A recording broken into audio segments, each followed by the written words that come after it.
Shabbat Shalom, everybody. My name is Jason. I'm Caden. I'm Jaden. I'm Nicole. I'm Yah. And we are the Yahuwah and the Torah YouTube channel, Rumble channel, Odyssey. You will find us on Telegram. You'll find us all over the place. And we can't thank you guys enough for being a part of our family, for being a part of this reading. And we are the little family out in the middle of the jungle who loves their scriptures. We love from the very first of the book to the very end of the book and all the extracurricular books between there and here that have been pulled out, that have been removed. We love our Creator and we love His ways. And His ways are found in Genesis, Exodus, Leviticus, Numbers, and Deuteronomy. And in those 5 books, we will find what the heart, the mind, and the soul of our Creator wants for us. How He wants us to act, how He wants us to behave, how He wants us to treat others, how He wants us to worship, how He wants us to find His Son. And all of that is very, very important. Every last bit of that. And we live in a world where a religion or religions dictate that the laws of our Creator don't mean anything. If you have nailed them to the cross, if you've said they've been abolished, if you say that it doesn't matter, well, then you've fallen under the programming of Hasatan, of the devil himself. Because that's what the devil says. The devil will tell all of us that these laws, these precious, precious laws of our Creator, they just mean nothing. They are for the people of old times. They're the people from back in the days, and they don't mean anything. And when you put them to your life where they don't mean anything, you have commandments like don't drink the blood. If that commandment doesn't mean anything to you, then are you out there drinking blood? There's commandments that talk about molestation, that we're not to look at our children naked. We're not to get with our uncle's wife. We're not to get with our dad's wife. There's all of these laws and rules and regulations, and if you say the laws don't mean anything anymore, then are you okay molesting your children? Are you okay getting with your uncle's wife? Are you okay in marrying? Where our Creator has set up rules and regulations. So when you deny the laws of our Creator, understand you're denying and saying that pedophilia is okay. You're saying that drinking the blood is okay. You're saying that treating elderly people wrongly is okay. And all of these things are things that we find in the laws, statutes, and commandments of our Creator, that He has told us how to behave, how to work, and how to live. And so when we deny these laws, statutes, and commandments, we're denying the breath of life. We're denying the chance of righteousness. We're denying the ability to obey our Creator and get on our hands and knees and obey a higher power of somebody who built us, kept us alive, kept our family alive, gave us breath, got you born, got us through all of these little things. And here we are today that we can listen because of the ears that our Creator has given to us. You guys can understand what is coming out of my mouth because our Creator has given us understanding. And it is by that understanding that we understand that the laws, statutes, and commandments are good for us for all times and for all generations. And they are the greatest things that you will ever walk across, that you will ever encounter. And if you do keep them, you will be blessed. Your life will take a 360-degree turn. You will be something that you never thought you could be in this world. You will have peace in this world unlike you ever thought you could have. And you will have protection unlike you will ever know and have ever known, because our Creator will protect you with the forces that He has, spiritual protection, messengers that are there to protect the people that love and honor and obey our Creator. So with that, Cade, please open us in prayer. Father, thank you for this day, and we thank you for bringing us all together once again as a family. We ask that today your Shabbat is blessed, today you've sanctified and called out. We ask that your will is upon us, that your ruach is upon us, to open our eyes to what we need to understand and what we need to read today. Thank you for your Son. We thank you for prophets. We ask that all His family is blessed. In the name of Yahushua. Amen. All right, Jade, when Eli gets us up here, go ahead and give us our Shema, please. Hear, O Israel, Yahuwah Elohim, Yahuwah is one. You shall love Yahuwah your Elohim with all your heart, with all your being, and with all your might. And these words I command you today shall be in your heart, and you shall impress them upon your children. And you shall speak of them when you sit in your house, when you walk by the way, when you lie down, and when you rise up. And shall bind them as a sign on your hand, and they shall be frontlets between your eyes. You shall write them on the doorposts of your house and on your gates. Yeah, here we are. And this is something that, I don't know how to explain it other than this verse, and the greatest of the commandments tells us that we need to love our Elohim with all our heart, with all our mind, with all our soul, with every last little bit of this. And it's funny because Miss Nicole was in this little health Telegram group or something of the sort, and she wasn't willing to engage in the debate, but I took her account over, and I was willing to engage in the debate with this lady who was the classic Christian. All laws have been taken care of. I don't have to do anything. And they always talk about the 2 laws of Jesus, that you love God with all your heart, mind, and soul, and you love your neighbor as yourself. And for some reason, people don't understand that you can't love something with all your heart, with all your mind, with all your soul, if you are not obedient to them. It's exactly opposite. And it is the default, go-to, de facto communication that the Christians will have, that they will tell you that the laws are no more. And they have no other explanation for it. And if you talk to them and you say, well, quite contrary to what you're saying, our Messiah says not one jot or tittle of the Torah will be gone until heaven and earth pass away. That does nothing for anybody. You can quote that verse until the cows come home and nobody gets it. Then you will go over a little bit more into Matthew and you'll say, look, Messiah even says that there is a group of people who believe they all know him that are doing extracurricular things in his name, casting out demons, all sorts of these things, right? He's going to tell them, depart from me. That is not what you call a hug. That is not what you call an invitation to a doors open. That is called the foot to the butt, and you're kicked out into the street and you're told to depart. You are going to hell. That is simply what our Messiah has told us. That doesn't do anything for anybody. Nothing does. When you have been programmed in the Christian religion, I fear that it is far worse than never having religion at all. I fear that getting indoctrinated into the wrong thing is going to take your faith and your spirituality and it's going to drop it to a 0. If this is a pH test, you wouldn't make it. None of this is going to make it. You do not have enough acidity to make it in your life, and you're too lukewarm ever to go any further. So with this, we want to go over these laws, statutes, and commandments that our Creator has given to us. And before that, Miss Nicole is going to give us who is here. And I will apologize for Miss Nicole. She woke up with a migraine. She could barely even talk. I am not even sure if she'll be able to mumble this out. Can you mumble this out, Miss Nicole? I got it. All right. But I do want to say what Jeremy said. It takes a law to be in covenant. No law, no covenant. Yeah, no law, no covenant. And I mean, that's the thing. And that's the thing. If you go through a stop sign and you get a ticket for the stop sign, you go and you pay your ticket for the stop sign. Are you able to blow the stop signs without getting a ticket? Furthermore, can you just, because of that one ticket, are you able to go through the lights? Do you have the white privilege button? You can hit the button and the lights will turn green for you. The cars will open up. Everything will be there. And I laugh about the white privilege button because down here we are in a country where we are the not the white privilege. In fact, they will actually flip us off trying to get on a bus.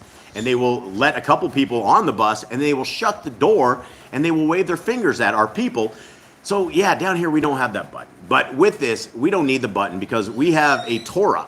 And if we are all in Torah, if we are all in covenant with the Torah, our rules and regulations are different. We fall under Yah's ways, under his direction, and under his protection as well. All right, what do you have, Miss Nicole? We have Brother Glenn and Morena. What's up? We have Jeremy and Callan. What's up, brother? Little Callan, how you doing, buddy? The Grand.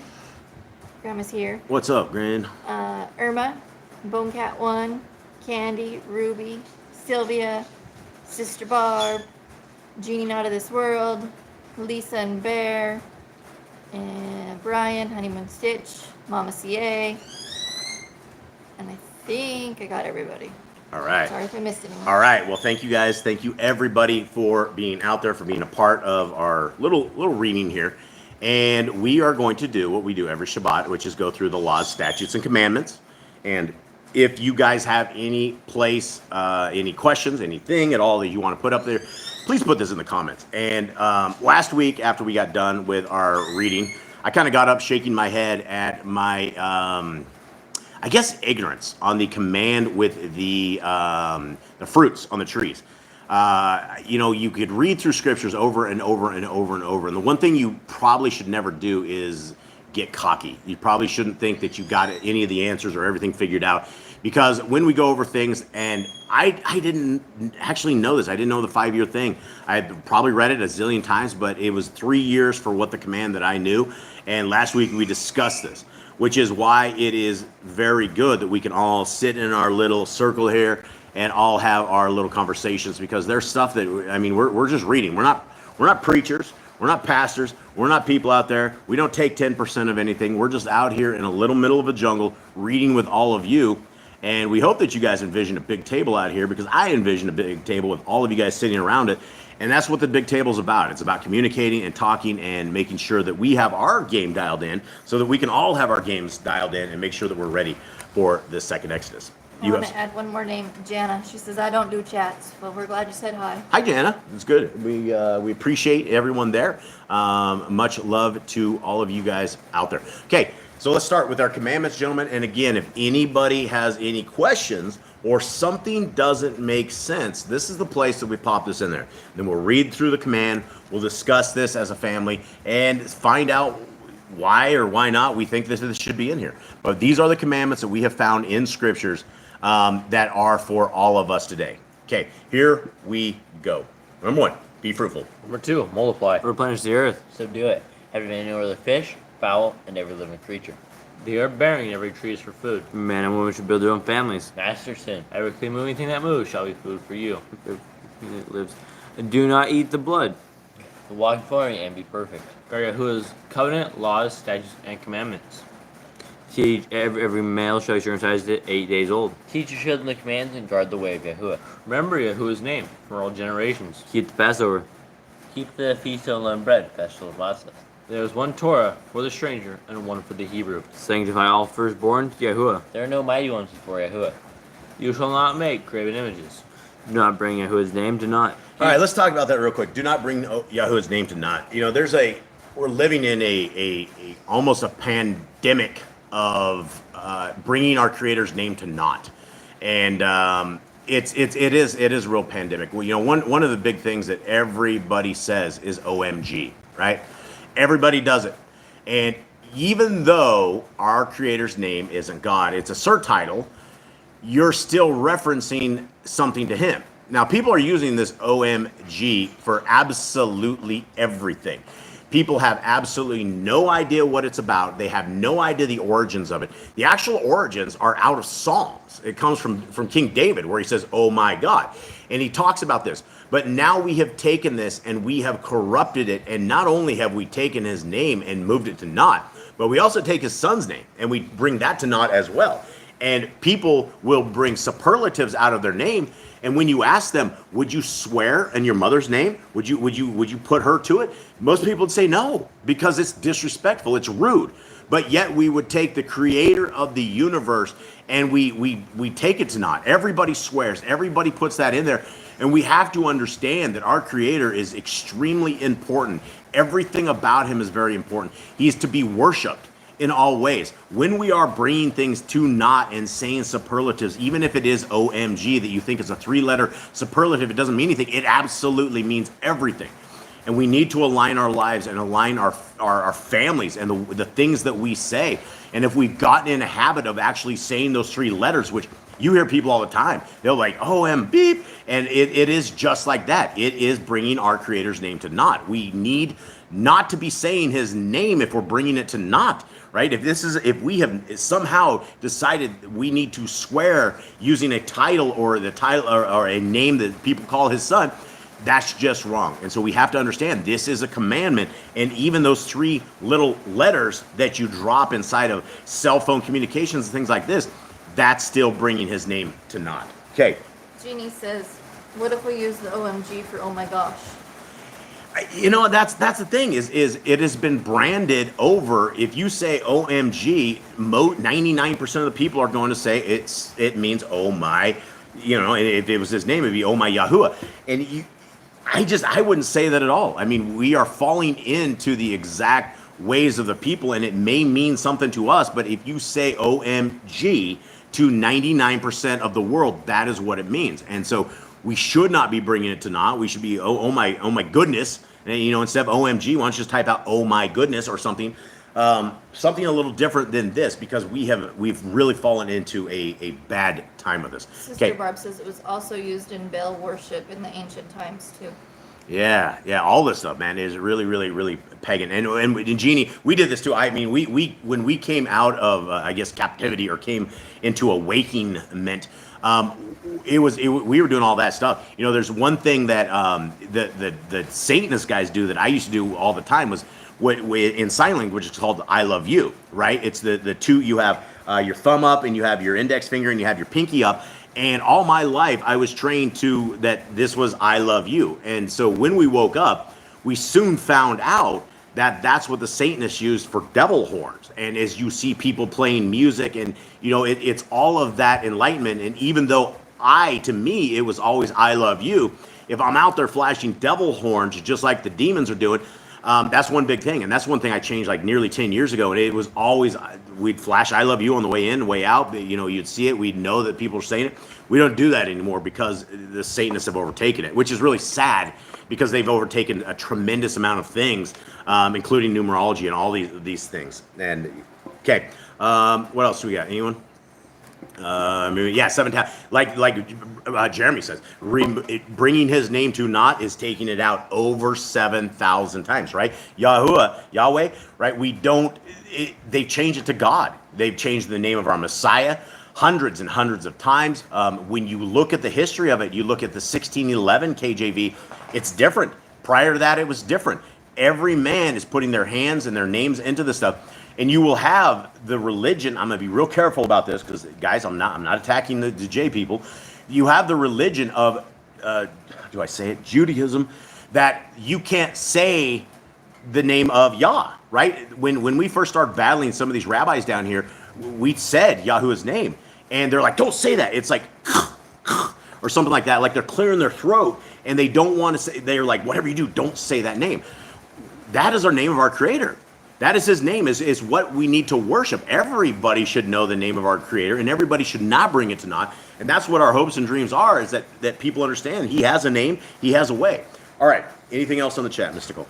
No, I don't think so. Just Sister Barbara said, glory and joy are pagan Zeus worship deities also, so we use honor and gladness. Honor and joy.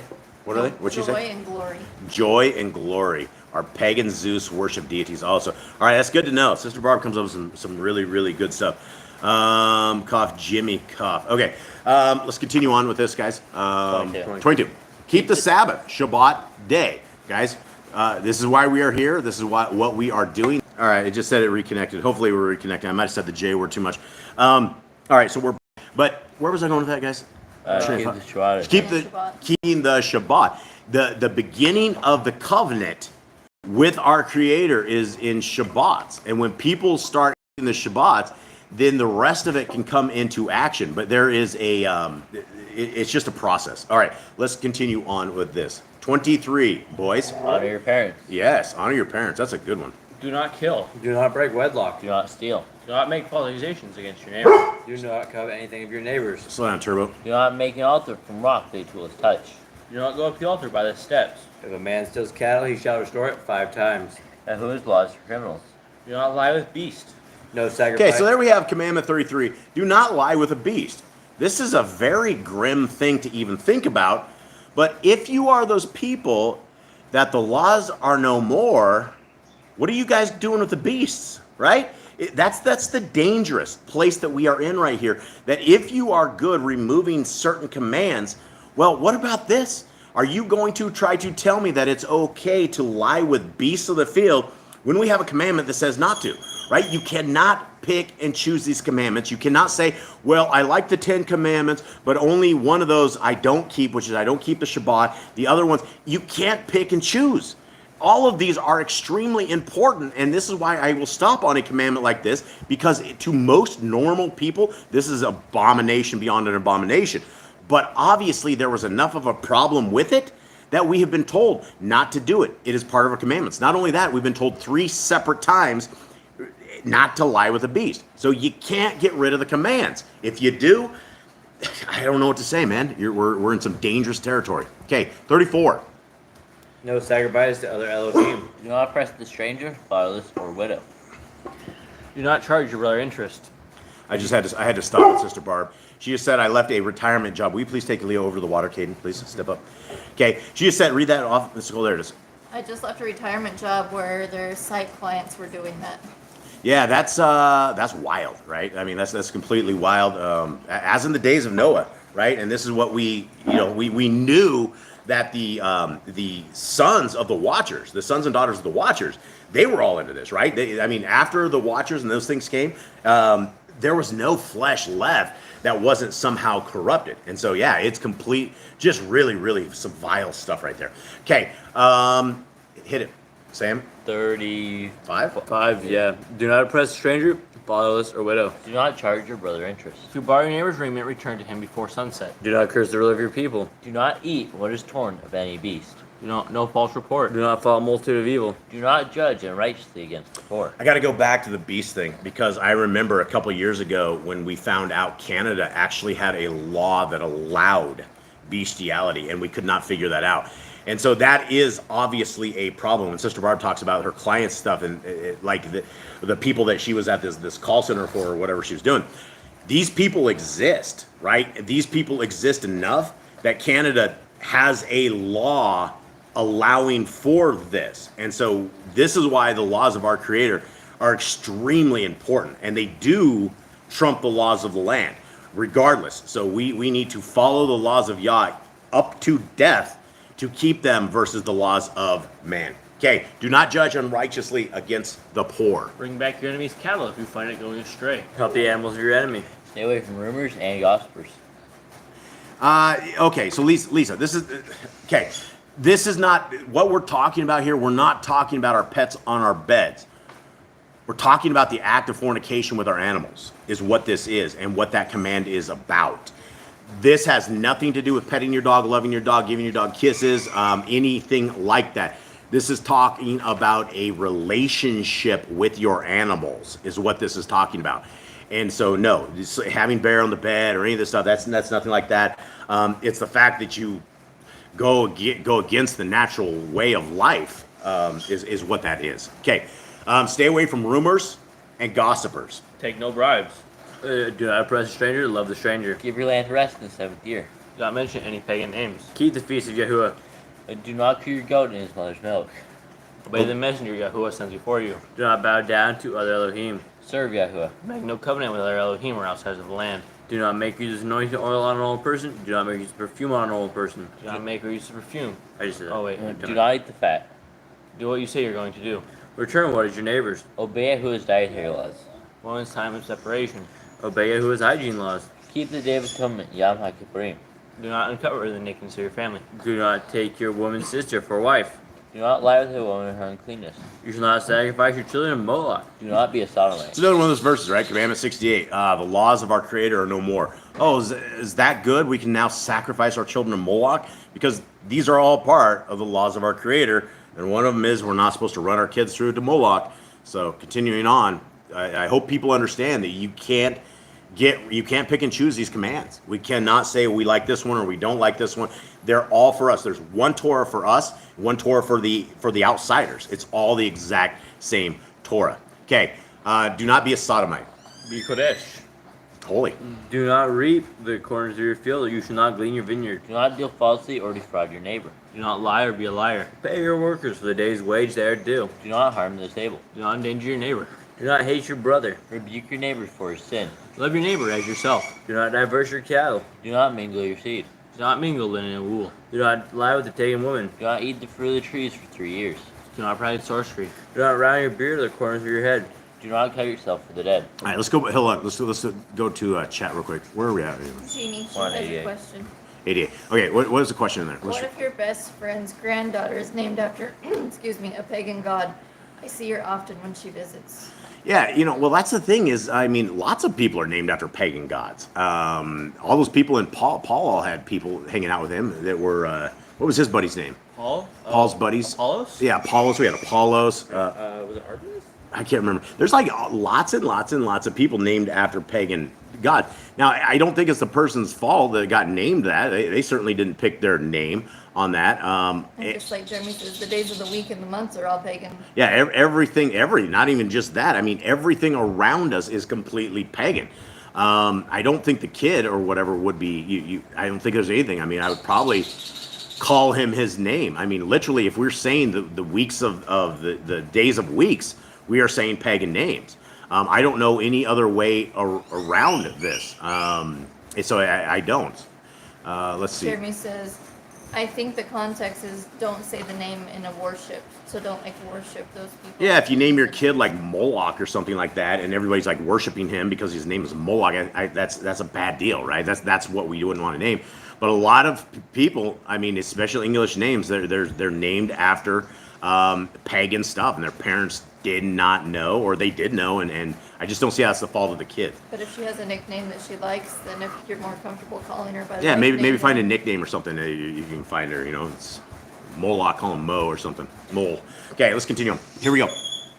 88. Do not get tattoos. Do not prostitute your daughter. Do not defile your temple. Do not consult the medium. Respect your elders. To have correct weights and measures. Do not walk in the manners of the nation. Keep the feast of first fruits, Shavuot, on account, Pentecost. Keep the feast of trumpets, Yom Teruah. Keep the feast of Shiloh, Shemini, Atzeret. I Okay. just want to throw in what Sister Barb said. Names mean something, though. Nothing happens without Yahuwah's hand on it. Pray that they are protected and not cursed. Yeah. Names are everything, and that's the name. Yahushua, right? Yeshua, salvation. Yah is with us. Yah saves. Yah among us. There's a lot of things, and that's the thing. When you look at the name of Jesus, the name meanings doesn't. If the name Jesus doesn't mean anything, and I probably get struck to the ground right here for saying that. But as far as names go, we have Yahushua, and I know there's always the people with the UA and the A at the end of it, and there's also the people with Yeshua, and the people say that is not right, but it's far closer than Jesus. And so where names do absolutely mean stuff, and the scriptures even say there's no other name under heaven by which man may be saved. And I don't think that we have to have the exact name right. I don't think Yah's going to judge us like that if we never knew the name. But if we do know the name, it is very important that we use the name. And it's like we argue with other people. I've argued before. People are like, the name doesn't matter, and their name is like Randy. And I'm like, okay, Lewis, do you care? And I mess with people like that, and I'll start calling him Lewis. And they're like, well, that's not my name. Well, it's not our Messiah's name either. And if you don't like it to be called there, if we have the right name, we should probably get that. All right, let's continue on, gents. If you blaspheme Yahuwah, you shall be put to death. If you kill your neighbor's animal, you must give him another. Repay injury for injury.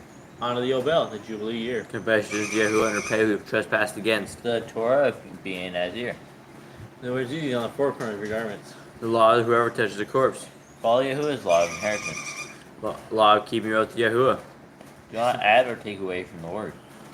Guard your soul. And you guys are hearing birds all around us. He's right outside the window. There's like right a little, up there on the tub. He's yeah, right there's there. a little black bird that sits about 5 inches tall, and he's making a tremendous amount of noise. This is what life All is. sorts of different noises. Yeah, there's all sorts of jungle noise out here. We're sorry, guys. Okay. Guard your soul. Guard your soul. Guard your soul. Learn to fear Yahuwah. You shall love Yahuwah with all your heart. Bind the Torah laws upon your hand and the frontlets between your eyes. Write the Torah, laws on your doorposts. Do not tempt Yahuwah. Do what is right and good in the sight of Yahuwah. Do not be afraid of your enemies. Remember Yahuwah. Circumcise your heart. Cleave to Yahuwah. Swear by his name. Destroy graven images. Do not make an altar of Yahuwah as the pagans do to their Elohim. Rejoice, not Yahuwah is blessed to it. Do not do what is right in your own eyes. Do not hearken to the words of false prophets. Do not make any baldness between your eyes for the dead. You shall not eat any abominable thing. You shall give to a stranger clean food that died of itself, but you shall not eat of it. Give tithe of your increase of seed year by year. Laws of the end of the 7-year release. Do not borrow from the nations. Do not harden your heart, nor shut your hand from the poor. Guard month 1 of Yahuwah's calendar. 3 times a year all males shall appear before Yahuwah. You shall make judges and officers in all your gates. Do not plant Asherah poles near the altar. There must be 2 or 3 witnesses. Hearken unto the prophet Yahuwah has chosen. Prophet test of Deuteronomy. Do not remove your neighbor's property line. How to deal with false witness among Torah keepers. The first child is double portions. If your brother's cattle are lost and you find them, you must return them. A woman should not wear what pertains to a man, nor a man what pertains to a woman. If you find a bird's nest, the mother and the babies or eggs, take the babies, but not the mother. If you build a new house with a flat roof that it'll be lived on, you must put a railing around it. Do not be a prostitute. Do not use dirty money. The Torah of divorce. Do not take a person's millstone for a pledge. If you lend to your brother, do not enter his house to get your payment. He must bring it to you. Return his clothing before sunset if that was his pledge. Do not oppress a hired hired servant that is poor and needy. Every man shall be put to death for his own sin. Do not go back for the forgotten sheep and field deer, for the stranger, fatherless, and widow. Do not muzzle your ox when he treads out grain. If your brother dies and has no child, you shall take his wife, and in the firstborn after your brother. At the end of 7 years, you are to read the Torah, the Feast of the Coat, Feast of Tabernacles.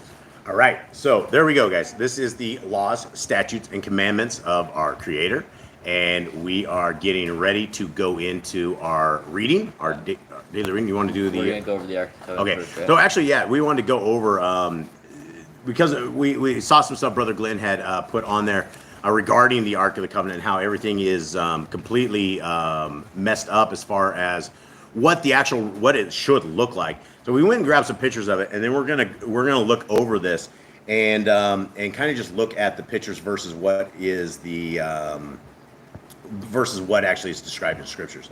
So that's what we're gonna do first. And so here are some of these ones, and these are just like common ones that everybody has out there.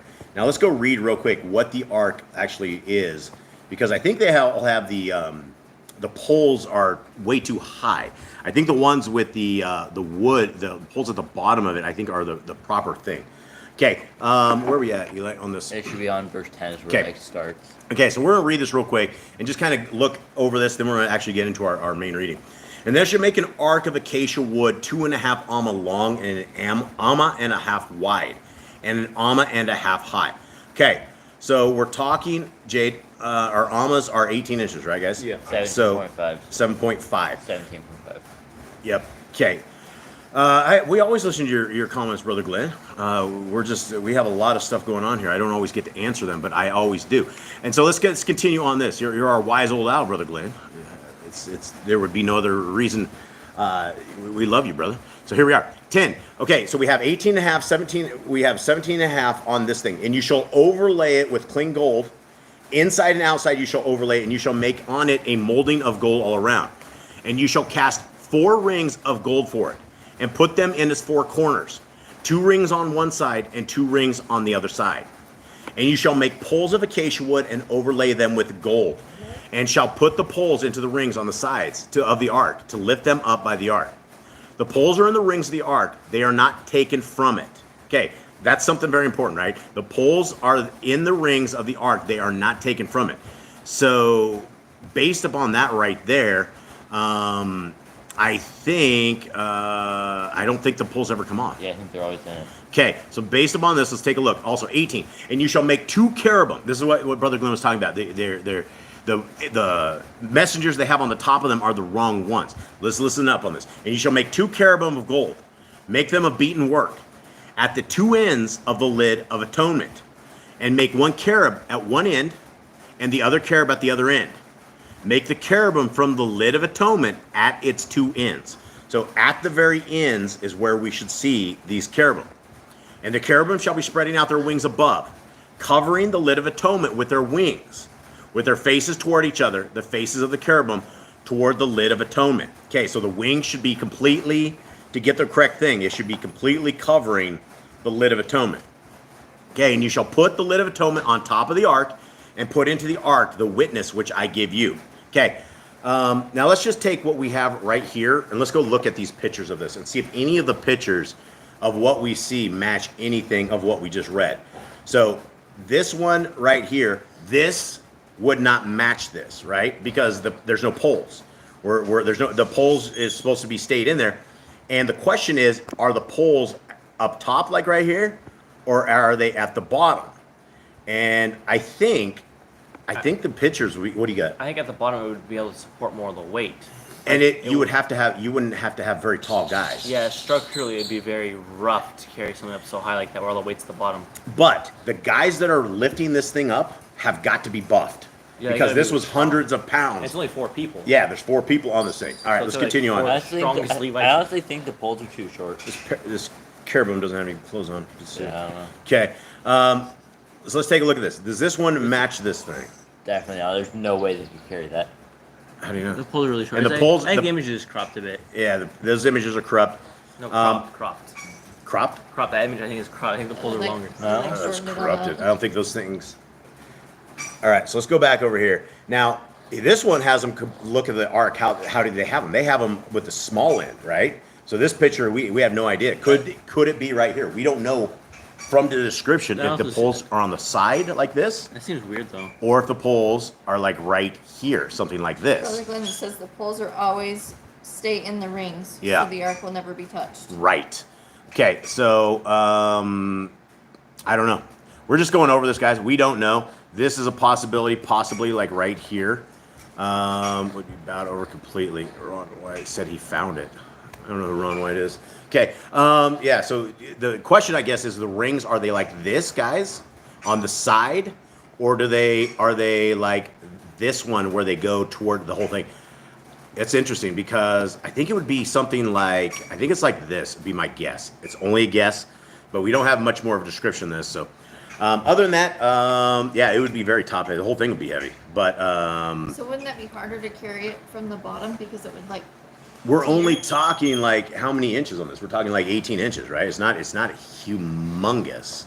But it is, I mean, we know from the weight, last time I think it was like 600 pounds, wasn't it? Did we like, yeah, somebody tells us I think it was like somebody said it, or we figured it out, it was like 600 pounds, but it's very heavy. So if you got 4 guys lifting that, you're going to have to do like 140 pounds a pop. And if they're all equal size guys, there would be like no Yeah. toppling right there. Okay, all right. So that's it, guys. We just want to throw that out there to you all, and I guess show Brother Glenn that we always do listen. I mean, sometimes He we says don't he was reply just back. kidding. I don't think Brother Glenn was just kidding, but anyway, we love you, Brother Glenn. All right, so here we are on today's reading. We are on Exodus 27. Okay, and Exodus 27. Guys, this is Yah Scriptures right here. This is it's a free version of Scriptures. Mr. Cole, hopefully we'll stick it in her thing. And you're hearing, yeah, brother, Jeremy's right. Yeah, we listen to you, Brother Glenn. We definitely do. And we're sorry you have dogs. We're trying everything we can to stop them. Okay, this is Yah Scriptures, guys. It's completely free. And it is you can download the PDFs, and this is Tell Sister Barb she can ask her question now. She says at the end, got a question. Sister Barb. Why don't you roll this right now? The suspense might kill me if I make it to the end. And whoever's listening with you guys, just so you guys know, we love Sister Barb, and we love the conversation pieces. So I don't want anyone to ever like get offended, or anybody's thinking they can't speak or we can't say it. This is an open forum. This is a totally open forum. And my dogs are doing this. So anyway, I will wait for Sister Barb's question as we roll through it, or maybe she'll do it at the end. It doesn't matter. So anyone ready? Everyone ready here? Yeah. Jaden, I need you to give me a breakdown of what has happened to this point, where we are at. Jaden's across the room here. You're gonna have to put the dog down, Jaden. Okay, come back to the table, buddy. Logical chapters. The people. Where are we at? So we are on Mount Sinai. They are getting commands from Yahuwah. They got scared. They said they want to hear from Moses. They wanted Moses to talk to Yahuwah personally because they thought they were going to die with all the thunder and lightning that was going around. So they sent Moses up. Moses went up there, and Moses has been getting laws, and then now he's getting instructions on how to build Yahuwah's temple, how to build his house. Tent of Appointment, the Ark of the Covenant. Now we're building the tabernacle, and he's been getting exactly how long everything should be, how wide everything should be, colors, how everything should be built, and who should make it. Yeah, and this is, I guess, a spoiler. This is probably, I shouldn't say it's a dry chapter, because if you were building this, it is a very necessity to have this particular part. But as far as just reading it, let's just get through this and see what we can make of this. 27. And you shall make an altar of acacia wood, 5 amma long and 5 amma wide. The altar is square and its height 3 amma. Just stop there from sending your tax dollars for killing babies and things and more. Okay, what? She says, we here were wondering how you beloveds were able to stop them from sending your tax dollars for killing babies and vile things. We just don't pay our taxes anymore. We don't file taxes. We don't file taxes. We haven't filed taxes. We don't make money in the States, so. Yeah, we don't. We're broke Joes, and so we don't actually have. We're still stuck in Babylon as far as banking goes, but as far as money making, nothing we have comes out of Babylon. Everything we have, it comes out of here, and there's no IRS and there's none of this stuff. They do use U.S. cash, but there's no such things, and so we've never filed taxes. We haven't filed taxes for like a long time. The IRS probably wants Miss Nicole in some sort of chambers at this point, but they won't get her. Okay, so here we go. Everybody ready on the side, right? Yep. Hopefully that answers that, and let's continue on. The altar is square and its height 3 amma, and you are to make its horns on its 4 corners. Its horns are the same, and you shall overlay it with bronze. And you shall make its pots to receive its ashes and its shovels and its basins and its forks, its fire holders, Make all its utensils of bronze. Now, why do you think he makes everything of bronze? Why doesn't he make it of gold? Why is I don't know. I think gold's heavy? I'll tell you gold right now because those things would be super, super heavy. But we have bronze or we have that. I also think like it's like more common. Like more people have bronze and gold. Yeah, probably. One more thing. Yeah. Mr. Barb says, do you notify anyone when you leave the country or relinquish citizenship? And that's the crazy thing. If you try to leave North America, like you cannot leave North America without a return plane ticket. So if you ever decide you're leaving the country, you got to get a fake return ticket because the Babylonians don't want to like let you go. And so every time we left, we had to get another plane ticket that we would cancel as soon as I got in the air because they would not let me leave the North America till it is. What was the other question on that? Or did we relinquish citizenship? We did not relinquish citizenship. We're still American citizens. But we're also Panamanians as well. We all have residency as well, and so every single one of us, I think, are good. But anything else on that? No, that's it. Yeah. So anyway, that's it. Yeah, North America is a funky place. South America is really, really funky too. It's not an easy thing. Like it's if you just want to have a good, quick, easy life or something outside of it, it's hard, especially if you don't know Spanish. We're in this 9 years. We're complete vets on this, and so I guess if anybody's leaving for a Spanish country, we could absolutely help you guys and get you through to wherever you're going because we now speak Spanish fluently. At least the kids do. Okay, but Babylon will always want you. It'll always want you there for as long as they possibly can. All right, here we go. Back to it. 6. I think it's Okay, 4. There's a 4. And you shall make a grating for it, a bronze network, and shall make on the network 4 bronze rings at its corners, and put it under the rim of the altar beneath. So the network is halfway up the altar. And you shall make poles for the altar, poles of acacia wood, and shall overlay them with bronze. And the poles shall be put into the rings, and the poles shall be on the 2 sides of the altar for lifting it. We should have got pictures of this, is what we should have got pictures for. I have like the thumbnail picture of that too. All right, make it hollow with boards, as it was shown to you on the mountain. So they are to make it. And you shall make the courtyard of the Mishkan for the south side screens for the courtyard made of fine woven linen, 100 alma long for one side. And its 20 columns and their 20 sockets of bronze, the hooks of the column and their bands of silver. And for the north side in length, screens 100 long with 20 columns and their 20 sockets of bronze, and the hooks of the columns and their bands of silver. What thumbnail do you have for this? Let's take a quick look at what this. I have like the altar and some of the utensils. All right, so here we're gonna try to get a picture of this because let's see, where do we got this? All right, so this is what is this? That's like the best I've got. That's the best we got. All right, so this is what we're trying to do, and this is obviously. I said we've talked about this before because we went over all this stuff, and it looks like a flesh hook right there. We didn't know when we first went over this stuff. We had no idea what a flesh hook was.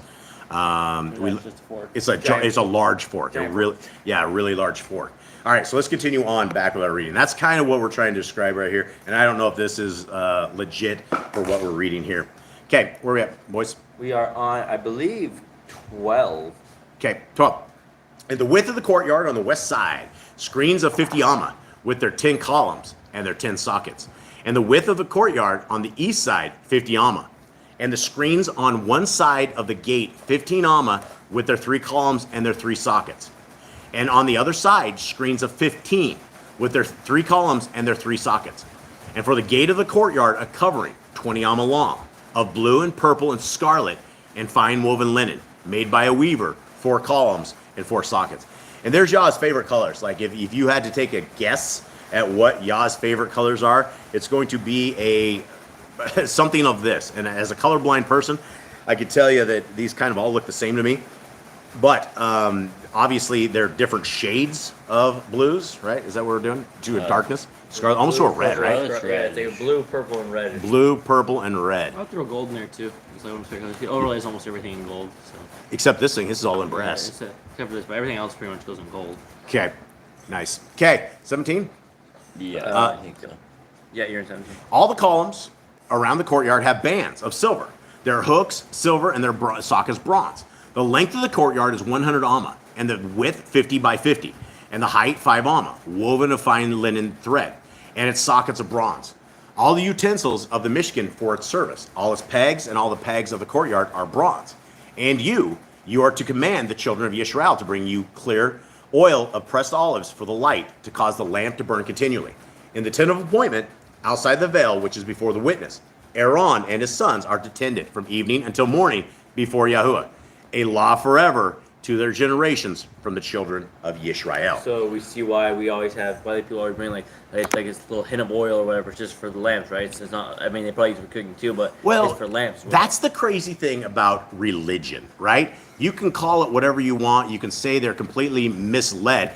But at the end of the day, it feels like a scam, because every single person is allotted 10% of their money to go take into this guy that's standing preaching on the wrong day in a temple made of man, and they will tax you. Even worse, the Mormons will actually put you in a log, and as long as you accept into the Mormon religion, you are on that log, and they expect 10% of you. So they will go out and go around and bill you for that 10%. Now, we don't have any kind of rules or regulations of Torah that says we are to bring money to our priests. In fact, it is quite different. Right here, that we know that the tithe is oxen, right? It's grain, it's fresh oil, it's things of this nature, it's things that are part of this. But if you're sitting there giving 10% of your money, which nearly every Christian does, or people in religion, because they believe, based upon programming, that they need to give the 10% because that's going to God. And it's not. It's going to the guy in the, your preacher guy. And they're probably all corrupt, very corrupt. Okay, now we are going to read out of the Targums. Yeah, and it's for the Levites as well. I forgot to even say that. If you're sitting there trying to take 10% off people and you are absolutely not a Levite, which I don't even know how you would prove if you were a Levite, it would just be very dangerous to even try this, I think. This isn't the way that tithes were ever supposed to go. The entire point of the tithe system was to take care of one tribe. One tribe, the Levites, had no real income. They had nothing. They didn't have a way to support themselves. They didn't get any land, real land, nothing like everybody else. But what they did get is they had the people that were supposed to bring them food. They're supposed to bring them flour. They're supposed to bring them the stuff that they were. That's why Yah always fed his Levites. Give them places to stay. Give them places to stay, right? This was what it was all about. And if you look at a modern day preacher, this isn't them. This is not them. They are not serving Yah. They're not keeping the commandments. They should not be taking 10% from anybody at all. Yeah. Pay them for their work for Yahuwah. Yeah, exactly. And if Yah wanted people to be wealthy, he would make them wealthy, right? This is all in the hand of Yah. By maybe just a crink of his forehead, he makes things happen, right? It's just the way it is. If you were meant to be of wealth, Yah, and it was Yah's will, you would be of wealth. If you're meant to live with hand to mouth every single month, then that's the way Yah wants you to live. It's just the way it is. Okay, let's continue on. Now, this is the Targums, and this is our little leavenated reading that we try to break the leaven out of and make sure there is no leaven in this. And so we don't know exactly where this came from or some of the stuff that's in here, but we are going to blast through this and finish this up. Before you start, one quick thing. Brian says let's check on the internet Ron White's drawings of the ark, so we'll have to look and then Okay. pick it up next week. Okay, yeah, Ron White. Yeah, who knows? We'll do I guess it's white. we'll gather all that next week and throw this up there, and then try to get something on that for you guys. Okay, 27:1.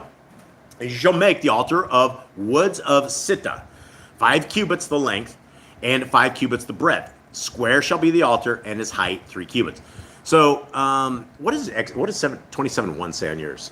Alma? But it's made of what? Acacia. Acacia wood. So I'm taking that acacia wood and sitta wood must be the exact same thing, whatever that is. 27:2. And you shall make its horns upon its 4 corners. The horns shall be of it.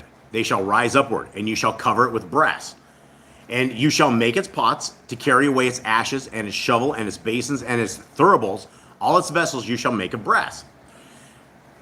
Let's see, and the Jerusalem says, and you shall make its pots to carry its ashes, and its scoops, and basins, and its flesh hooks, and its thuribles, and all vessels you shall make of brass. What does your guys say for thuribles? Fire holders. Fire holders is a thurible. Okay.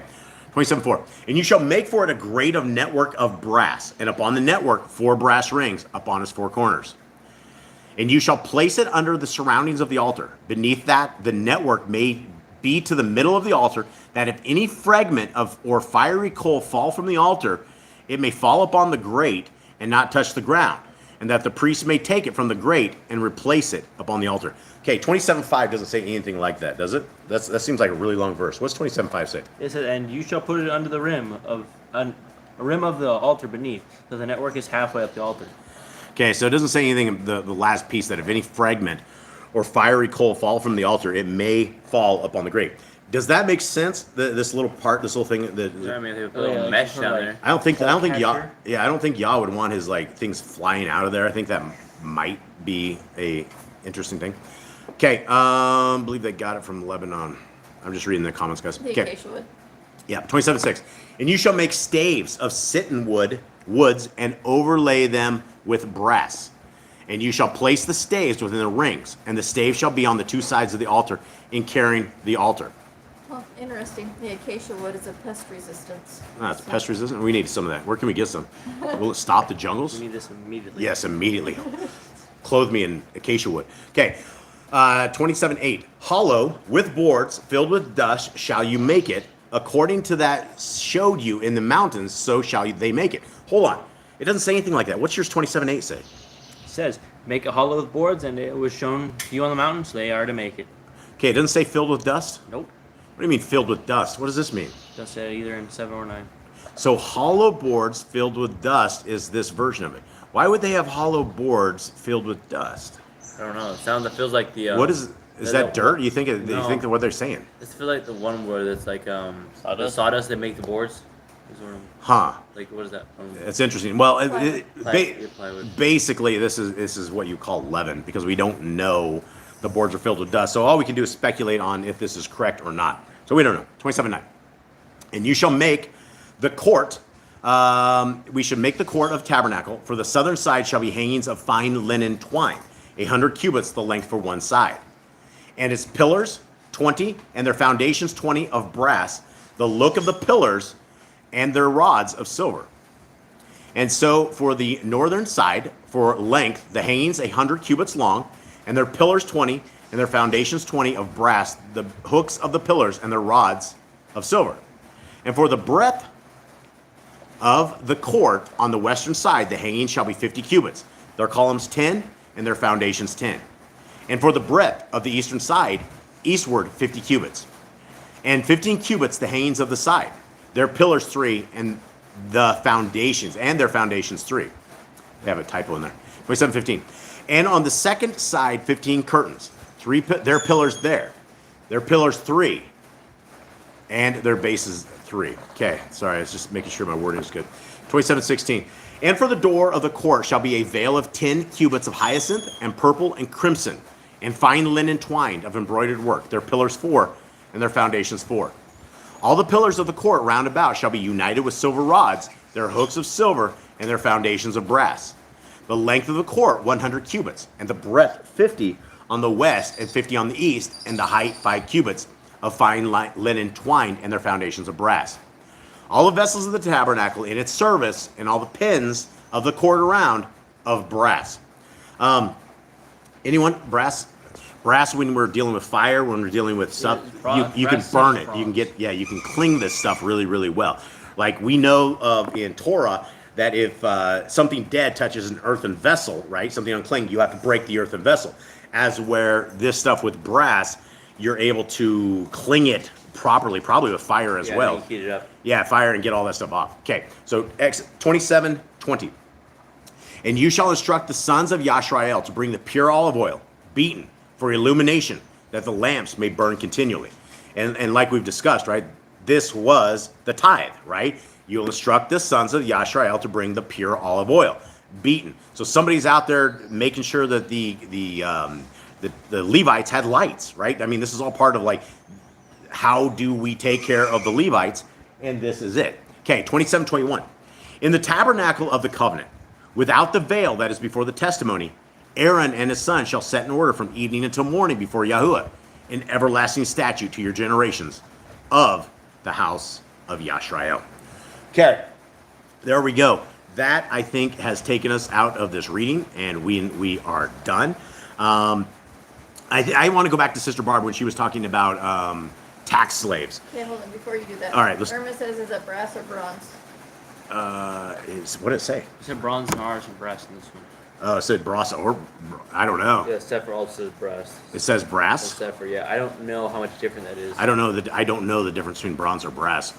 So I would know. Maybe Brother Glenn knows what the difference is between bronze or brass. I think they both have like a brownish, goldish color when they're melted down. Yeah, so I don't know. Maybe Brother Glenn can pipe in here if he's still around. Brass is copper and zinc. See, Irma knows more than I do. Brass is copper and zinc. And bronze is copper and tin. Wow, Irma, you're really smart.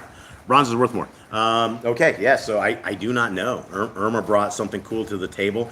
I guess we should probably figure out what it says in the Septuagint.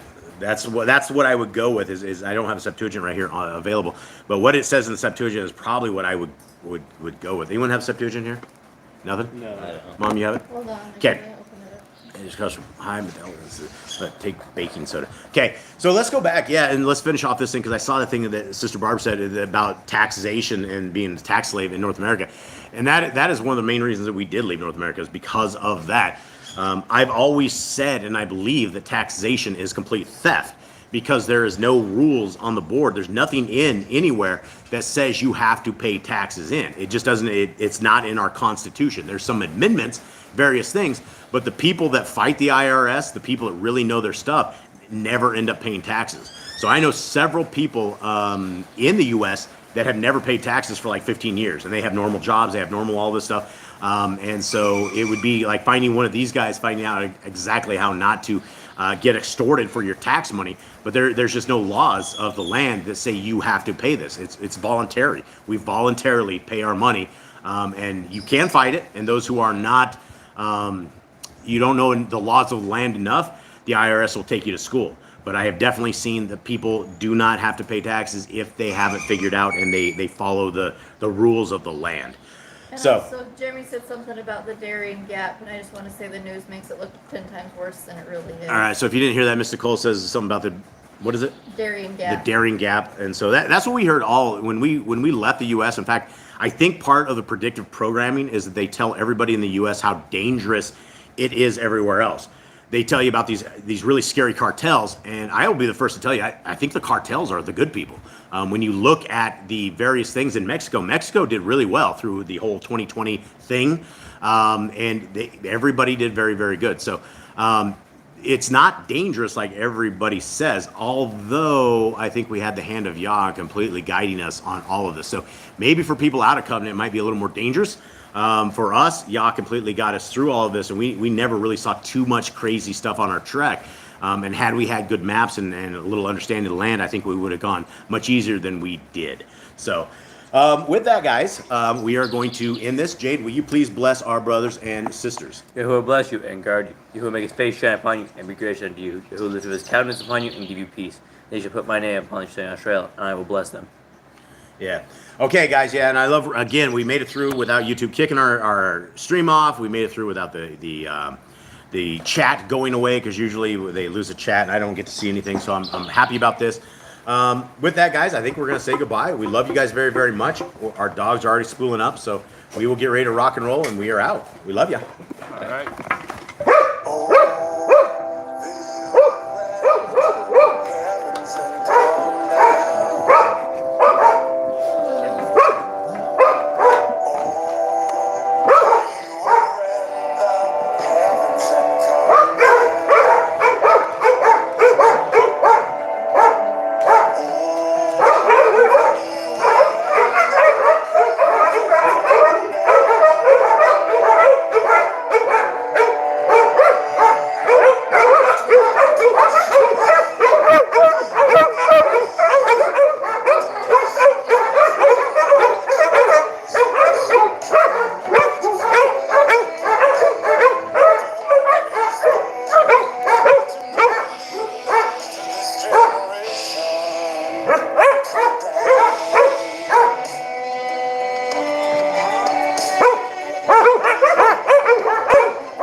guys. Thank you very much. Guys, next week there's a time change, and so we don't know where you're going to be going. We're going to do the same time we're on, so it may blast up to like 10 o'clock your time, or I don't even know what time you guys are at, but just be aware of that. May Yahuwah bless you and keep you. May his light forever shine on you. May his love forever shine on you. May the grace of the Torah and finding of Messiah Yahushua be a part of your life. Thank you guys for everything. We love you. Have a wonderful day. Shalom. Shalom.